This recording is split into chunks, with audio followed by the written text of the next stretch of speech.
नमस्कार, मैं हूं आकांक्षा और आज की इस वीडियो में मैं आपसे बात करूंगी राहु और मून की युति के बारे में। और यदि आपके बर्थ चार्ट में राहु और मून की युति है, फर्स्ट कंडीशन, राहु और मून दोनों एक साथ युति करके आपके किसी भी हाउस में बैठे हुए हैं, या राहु अपनी 5वीं 7वीं या 9वीं दृष्टि से मून को देख रहा है, इन दोनों कंडीशंस की हम बात करेंगे। और यदि ये दोनों कंडीशंस में से कोई एक भी आपके बर्थ चार्ट में है तो आई एम श्योर कि ये वीडियो देखने के बाद आप ये समझ जाओगे कि आप ऐसे क्यों हो और आप अपनी एनर्जी को चैनलाइज कैसे कर सकते हो। तो देखिए, मून जो होता है वो हमारे मन को, इमोशंस को, compassion, caring nature, mother ethics, नैतिकता, डेली रूटीन, इसको रिप्रेजेंट करता है। राहु जो है वो स्मोक है, शेडो है, इल्यूजन है, ऑब्सेशन है, बाउंड्रीज ब्रेक करवाता है।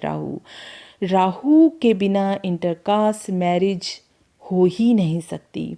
बहुत ज़्यादा अपॉर्चुनिटिक्स है ये राहु, ये इरेगुलर पैटर्न को शो करता है। ये जिस प्लैनेट के साथ बैठ जाए उसके कारकत्व को एक्सट्रीम कर देता है, उस हाउस के कारकत्व को एक्सट्रीम कर देता है।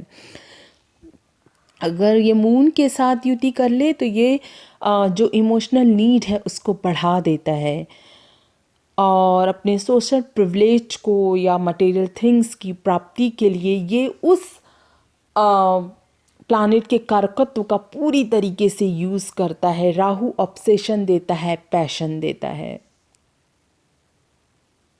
राहु और मून की जो युति होती है ये आपको बहुत इंटेंस रिएक्टिव बनाती है, मतलब आप बहुत जल्दी इंटेंस रिएक्शन देते हो। इमोशंस जो होते हैं वो एक्सट्रीम होते हैं। इमोशनल इंटीमेसी जो होती है, चाहे पेरेंट्स किड्स या पेरेंट्स को लेकर हो, वो भी बहुत हाई होती है और ये युति एक प्रकार का सेटिस्फैक्शन नहीं देती है। सडन ड्रामेटिक इमोशनल चेंजेस भी ये युति देती है। जिन नेटिव की कुंडली में ये युति होती है उनके इमोशंस एक्सट्रीम होते हैं।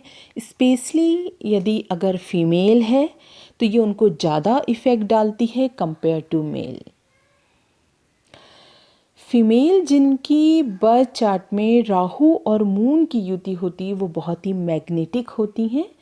उनकी जो पर्सनालिटी होती है वो बहुत ही मैग्नेटिक होती है क्योंकि उनके इमोशंस काफ़ी डीप होते हैं विद एक्सट्रीमिटी ऑफ राहु।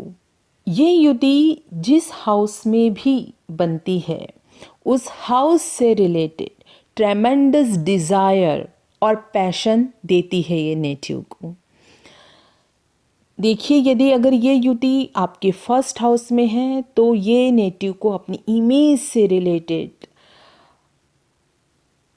अपनी खुद की पर्सनालिटी को रिलेटेड जो है वो एक प्रकार का ऑब्सेशन देगी, पैशन देगी, ट्रेमेंडस डिज़ायर देगी।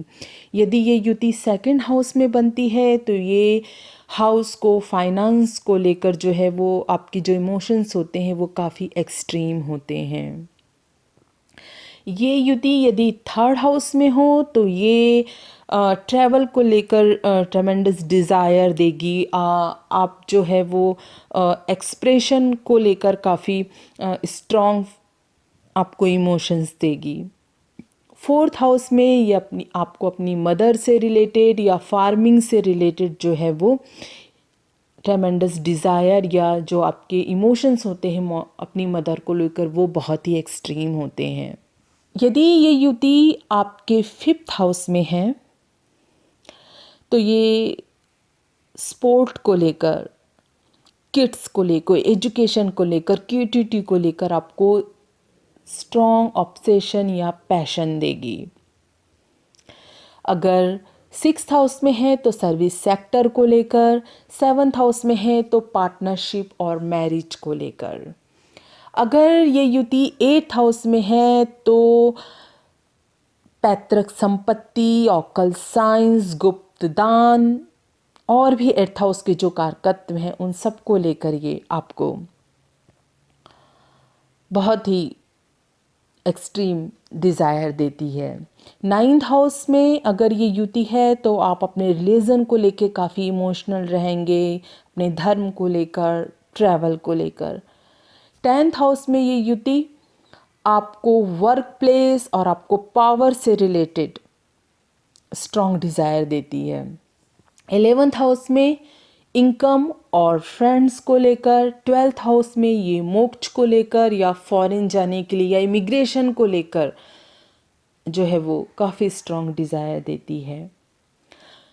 तो आपने देखा कि ये युति इस तरीके से काम कर रही है, लेकिन यहाँ पर आप फाइनली ये समझ तो गए होंगे कि ये जो युति है वो ट्रेमेंडस डिज़ायर और पैशन और ऑब्सेशन देती है, स्ट्रांगली आपकी एनर्जी को बढ़ा देती है, लेकिन आपको इसको चैनलाइज करना है। ये जो युति है राहु और मून की, ये कई बार राजयोग भी बनाती है यदि केंद्र त्रिकोण का संबंध हो तो। इस कंडीशन में ही जब ये राजयोग बनाती है तो ऐसे लोग अपने ऑब्सेशन और पैशन को एक अच्छी हैबिट के लिए यूज़ करते हैं और ट्रेमेंडस सक्सेस उनको फिर मिलती है। जो इन्वेंटर्स होते हैं, क्रिएटर्स और जो साइंटिस्ट होते हैं और जो रिसर्चर होते हैं, वो इसी युति की वजह से हमें मिलते हैं। लेकिन यही युति को यदि आपने ढंग से चैनलाइज नहीं किया इस एनर्जी को, मतलब ये जो एनर्जी आपको मिल रही है, ये जो पैशन आपको मिल रहा है, अगर आप उसको गलत हैबिट में डालोगे तो ये आपके मेंटल इलनेस का भी कारण बनेगी। तो आपको इस स्थिति को चैनलाइज करना है। आप अपने आप को समझ गए हो कि आप ऐसे क्यों हो, तो you need to learn how to control your emotions, और उसके लिए आपको मेडिटेशन करना ही होगा। बिना उसके आप इस एनर्जी को चैनलाइज नहीं कर सकते। ये तो फर्स्ट कंडीशन थी। सेकंड कंडीशन ये भी हो सकती है जहाँ पे राहु और मून की युति ना हो, लेकिन राहु अपनी 5th 7th या 9th एस्पेक्ट से मून को देख रहा हो। मदर में कुछ इमोशनल अनस्टेबिलिटी दिखाती है, मतलब अगर आपकी कुंडली में है तो आप समझ लीजिए कि आपकी मदर में कुछ इमोशनल अनस्टेबिलिटी होगी। आपको या तो फिजिकली या तो इमोशनली किसी वजह से आपकी डिस्टेंस जो होते हैं वो मदर से हो जाते हैं इस एस्पेक्ट की वजह से। ये हो सकता है कि मदर से आपके बहुत अच्छे रिलेशन हो, लेकिन नेटिव प्लेस छोड़कर कहीं फॉरेन में सेटल होना पड़े, दूर उनसे रहना पड़े, उनका सपोर्ट ना मिल पाए। सेकंड कंडीशन ये भी हो सकती है कि मॉम जो मदर है आपकी, वो किसी चीज़ को लेकर इतनी इमोशनल हों कि उनके उस नेचर की वजह से आपके और उनके बीच में कुछ डिस्टेंस हों। एग्जाम्पल देखते हैं, जैसे कि तुला लगन है मान लीजिए, तो तुला लगन में जो मून है वो 10th हाउस को ओन कर रहा है, राइट। तो अगर तुला लगन है और तुला लगन में कहीं भी यदि राहु मून को एस्पेक्ट करता है तो आप ये समझ जाइए कि मदर आपकी प्रोफेशनल लाइफ को लेकर इतनी ज़्यादा पॉजिटिव रहेंगी, या उनकी प्रोफेशनल लाइफ की वजह से आपके और उनके बीच में थोड़ा सा डिस्टेंस आएगा, या आपको उनकी प्रोफेशनल लाइफ की वजह से इतना सपोर्ट नहीं मिल पाएगा। सेम यदि कुंभ लगन है तो 6th हाउस को मून ओन करता है, और यदि किसी भी तरीके से कुंभ लगन में राहु मून को एस्पेक्ट कर रहा है तो आपकी मदर की इलनेस की वजह से आपके और आपकी मदर के बीच में कुछ प्रॉब्लम हो सकती है। दूसरी बात, एक तो ये देखा गया है, दूसरा ये है कि कई बार राहु जब मून को देखता है, जब राहु मून को एस्पेक्ट करता है, देखता है, और यदि मून पे और भी कुछ बैड एस्पेक्ट ना हो तो इतना कुछ हम इमोशनल डिसऑर्डर इसको नहीं ले सकते। लेकिन यदि मून में और भी कुछ बैड इफ़ेक्ट हों बाकी और प्लैनेट के भी, तो फिर ये इमोशनल डेवलपमेंट डिसऑर्डर को शो करता है। तो आई होप ये वीडियो देखने के बाद अपने बारे में कुछ समझ पाए हो कि आप ऐसे क्यों हैं।